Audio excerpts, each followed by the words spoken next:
Olá meus amigos, tudo bem? Olha só minha gente, neste meu vídeo eu quero refletir o seguinte: a participação no santo sacrifício da missa diariamente, o cotidiano cristão e o Bolsonaro, agora que foi descoberto ontem, ao meio-dia, no final do dia, acho que ele estava com a Covid-19. O nosso presidente do Brasil pegou o novo coronavírus, né? Olha só minha gente, uma participação diária no santo sacrifício da missa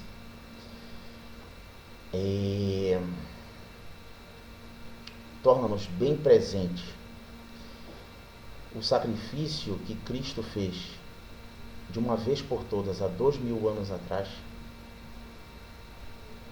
na cruz, derramando seu sangue precioso para a nossa redenção.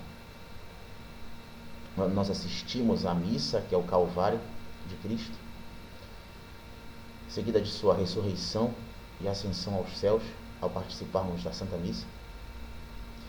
Isso torna bem presente para nós, meus amigos, a salvação. Não é? A gente ajoelhado durante a consagração do pão e do vinho, contritos, humildes, gratos, nós tomamos posse pela participação digna no sacramento da Eucaristia, da salvação que Cristo conquistou por nós.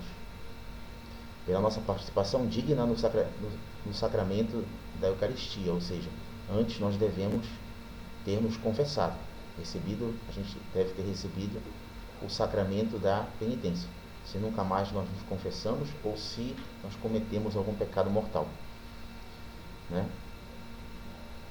Isso tudo, minha gente, para nós termos um cotidiano cristão mais pujante, um cotidiano cristão de pessoas que cremos em Deus, que amamos a Deus sobre todas as coisas e por isso verdadeiramente amamos ao nosso próximo como a nós mesmos. De maneira obrigatória, nós devemos assistir missa nos domingos e nas festas, né? Conforme diz o terceiro mandamento, guardar domingos e festas. Mas se nós pudermos ir à Santa Missa, participar do santo sacrifício da missa, todos os dias, melhor ainda, por um cotidiano cristão mais pujante. E a questão, minha gente, do nosso presidente atual, Jair Messias Bolsonaro, ter sido confirmado que ele pegou o novo coronavírus, que ele pegou a Covid-19, em nome do bem comum, minha gente, a gente pode desejar a morte de alguém influente como ele, presidente da República, se ele estiver fazendo um mau governo, e ele está fazendo um mau governo, que já são aí quase 70 mil brasileiros mortos por causa da Covid-19, e ele fazendo corpo mole, e ele dizendo que tanto faz como tanto fez, que as pessoas vão pegar mesmo essa doença, que é só uma gripezinha, que não é tão grave, que tem a cloroquina, a hidroxicloroquina para as pessoas se tratarem, mas até onde eu sei não há provas cabais da eficácia da hidroxicloroquina. Não é, minha gente? O Bolsonaro prejudicou a justiça, prejudicou a Lava Jato, as investigações da Lava Jato, transferiu o COAF do Ministério da Justiça, quando na época estava um homem muito firme com relação à justiça, que é o Sérgio Moro, no comando do Ministério da Justiça, para o Ministério da Economia. Ele transferiu o COAF, que investiga as movimentações financeiras, e pessoas como Fabrício Queiroz,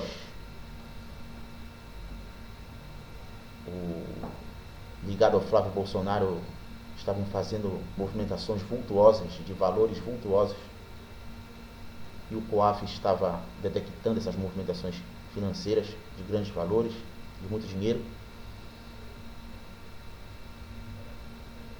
Então, minha gente, a gente pode desejar a morte de alguém que está fazendo muito mal para uma comunidade.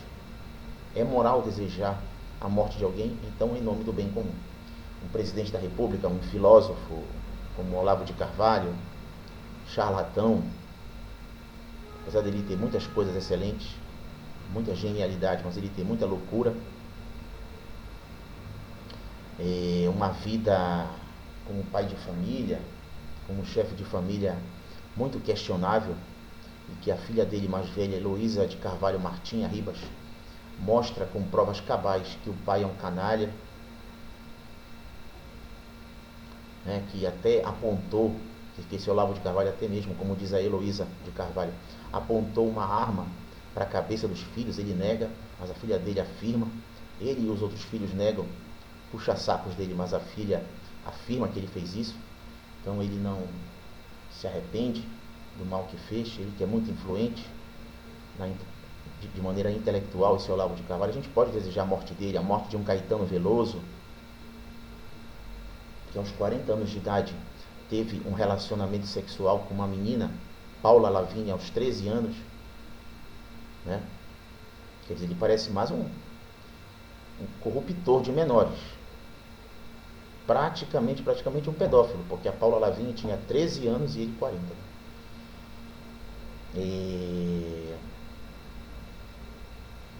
E também, minha gente, uma pessoa que influencia muito, um líder religioso, um João de Deus, um Samuel Câmara, grande herege protestante, né, que leva milhões para o erro protestante, para a religião do diabo, que é o protestantismo, né? A gente pode desejar a morte dessas pessoas, em nome do bem comum, em nome do bem de uma coletividade que está sendo levada para um precipício. Tá certo, minha gente, era isso que eu tinha para dizer para vocês sobre a questão da participação diária no santo sacrifício da missa, que torna-nos bem presente a obra salvadora de Cristo pela humanidade,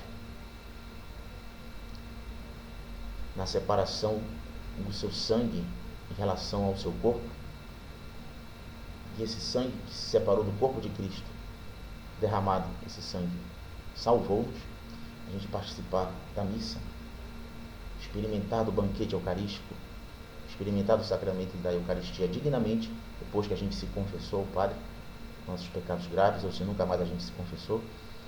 Isso torna o cotidiano cristão muito pujante, né? E torna-nos homens com mais fé, com mais esperança, com mais caridade, mais fervorosos, mais cristãos. E com relação ao nosso presidente do Brasil atual, Jair Messias Bolsonaro, que pegou Covid-19, nós podemos desejar a morte dele,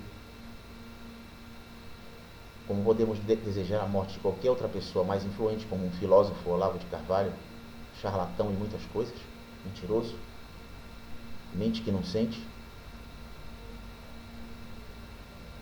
ou um líder religioso, protestante, espírita, de outras seitas aí, ou um artista como Caetano Veloso, que estejam levando milhões, muita gente, para o buraco, para o precipício. Nós podemos desejar, em nome do bem comum, então, a morte de alguém muito influente. Então, ok, minha gente? Um abraço, Deus nos abençoe, em nome do Pai, do Filho e do Espírito Santo.